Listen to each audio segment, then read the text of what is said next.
Yo, what's up mga idol ko? Ayan, magandang araw po sa inyong lahat. So, nandito tayo ngayon sa pwesto natin dito sa Bagong Bayan, Tanawan City, Batangas. Ayan, so nakikita nyo po, meron tayo ditong binibentang lechon manok.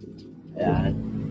So mga idol ko, no, kung ikaw ay taga Bagong Bayan, taga Tinurik, ay maaari po kayong bumili dito sa amin ng lechon manok. Ayan.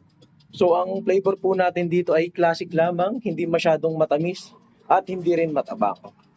Classic lang po ang flavor niya, kaya naman pwedeng-pwede sa mga senior citizen dyan. Ayan, so bili na po kayo. Meron din po kaming boneless bangus, ayan po nasa labas. Ayan, may boneless bangus po tayo. Yan, 150 lang po yan ang aming boneless bangus rito. Yan lang po ay medyo maliit, so hindi masyadong makita. Pero kapag napadaan po kayo, ituturo ko po sa inyo. Yan. Pakita ko po sa inyo yung sa harap. So ito po mga idol ko, no, yung ating harapan dito. Kapag nadaanan nyo po ito, pasensya na, medyo sira yung tarpaulin. Yan, yung ating tindahan dito sa Bagong Bayan. Doon po pupuntang Tanawan. Yan, pagpadiretso po doon, papuntang Tanawan, public market. At doon naman po ay yung elementary school ng Bagong Bayan. Yan po ang landmark niya, elementary school ng Bagong Bayan at saka water filling station. So ito lang po, no, yung ating ano dito. Medyo maliit lang ating pwesto rito. Pero marami din pong bumibili dito mga idol ko. Yan.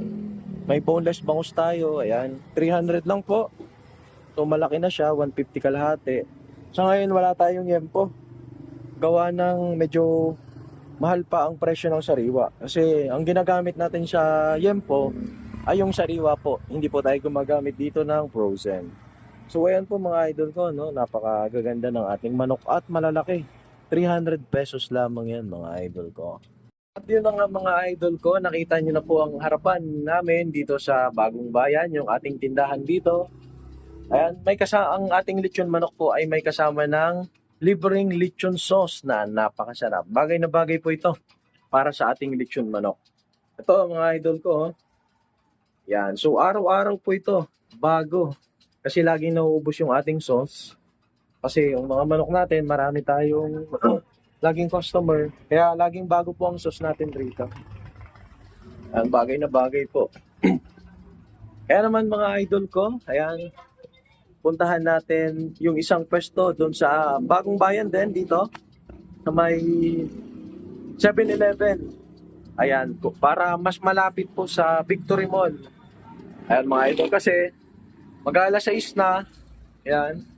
Didiretso na tayo mamaya sa ano.